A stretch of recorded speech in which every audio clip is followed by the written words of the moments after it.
Welcome back to MotoRevs 27. Today for the 2026 Honda CRF450RL. Let's take a look.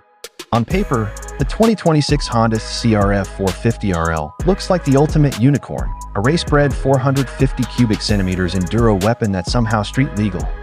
For riders who dream of carving single track on Saturday and legally riding home on Sunday, this bike feels like a mic drop from Honda. But before you sign the paperwork, there are a few hard truths you need to face, because the CRF450RL is not for everyone. First, let's talk about its DNA. This machine is directly derived from Honda's CRF450, our motocross platform, and it feels like it. The engine is sharp, responsive, and brutally honest. Throttle inputs are answered immediately, with very little forgiveness. If you're coming from a mellow dual sport like a CRF300L or KLX300, the 450RL can feel intimidating, even overwhelming, especially in technical terrain. This bike rewards skill and punishes hesitation. Then there's maintenance, the elephant in the room. Yes, Honda has extended service intervals compared to the older generation, but let's be clear, this is still a high-performance machine. Oil changes, valve checks, and general upkeep come more frequently than on typical dual sports.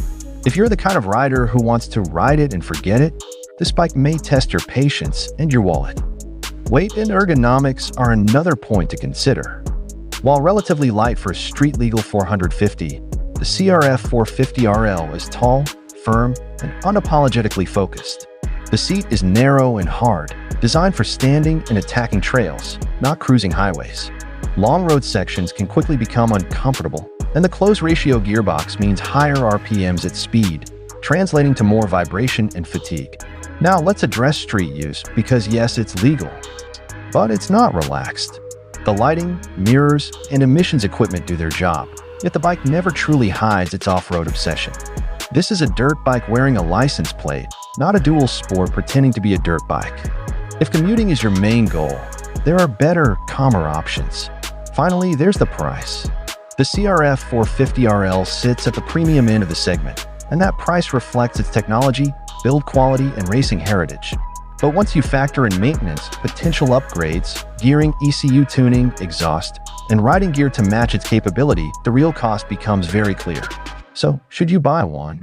If you're an experienced rider who values performance above comfort, thrives on aggressive riding, and wants a near-race machine with a plate, the 2026 Honda CRF450RL might be exactly what you're looking for. But if you want easy, forgiving, and low maintenance, this Honda will quickly remind you.